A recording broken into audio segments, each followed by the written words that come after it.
မင်းခန့်ကအသက်24နှစ်ပဲရှိသေးတယ်မြန်မာလူငယ်တယောက်မိဘအတွက်ညီမလေးចောင်းစရိတ်အတွက်ထိုင်းနိုင်ငံကိုအလုပ်လာလုပ်ခဲ့တယ်။စာပိုင်းမှာတော့နိုင်ငံခြားရောက်ရင်အဆင်ပြေမယ်လို့ထင်ခဲ့ပေမဲ့တကယ်ဘဝကသူထင်ထားသလိုမလွယ်ခဲ့ဘူး။စက်ရုံအလုပ်ကမနက်9နာရီကနေည8နာရီထိအလုပ်ပင်ပန်းသလိုဘာသာစကားကလည်းမတူတော့အမြဲအော်ခံရတတ်တယ်။ဒီနေ့မှာ supervisor တယောက်ကမြန်မာတွေကအလုပ်နေတယ်လို့လူရှိမှပြောလိုက်တော့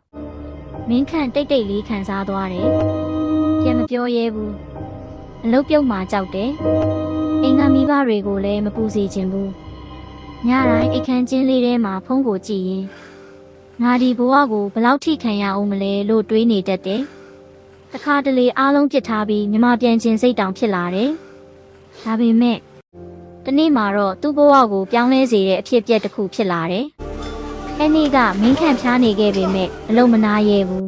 ။စက်ရုံထဲမှာမူးလဲသွားခဲ့တယ်။သူတတိယလာတဲ့အချိန်မှာ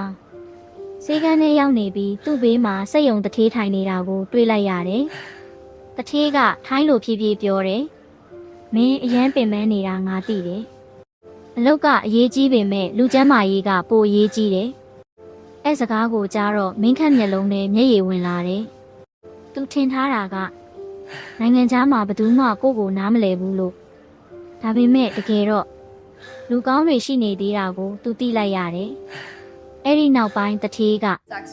မြန်မာလူသမားတွေကိုထိုင်းစာသင်ပေးဖို့စီစဉ်ပေးတယ်။အလုပ်ချိန်ကိုလည်းပိုအဆင်ပြေအောင်ပြင်ပေးခဲ့တယ်။မင်းခန့်လည်းတဖြည်းဖြည်းယုံကြည်မှုပြန်ရလာတယ်။ထိုင်းစာကိုစူးစမ်းတင်တယ်။အလုပ်ကိုပိုတာဝန်ယူလာတယ်။တစ်နှစ်ကျော်လာတဲ့အခါ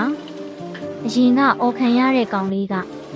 အစ်စ်ဝင်လာတဲ့မြန်မာလူသမားတွေကိုကူညီပေးနေတဲ့ team leader တယောက်ဖြစ်လာခဲ့တယ်။တညမှာအိမ်ကိုဗီဒီယိုခေါ်ခေါ်ရင်းသူ့မိကပြုံးပြီးပြောတယ်။သားမျက်နှာကြည့်ရတာအခုမှစိတ်ချမ်းသာလာတာပဲ။မင်းခန့်လည်းတိတ်တိတ်လေးပြုံးလိုက်တယ်။လူတယောက်ရဲ့ဘဝကိုပတ်စံတစ်ခုတည်းကမပြောင်းလဲပေးနိုင်ဘူး။နားလည်ပေးတဲ့စကားလေးတစ်ခွန်းသဘောကောင်းတဲ့လူတယောက်ကလည်းဘဝတစ်ခုကိုပြောင်းလဲပေးနိုင်တယ်။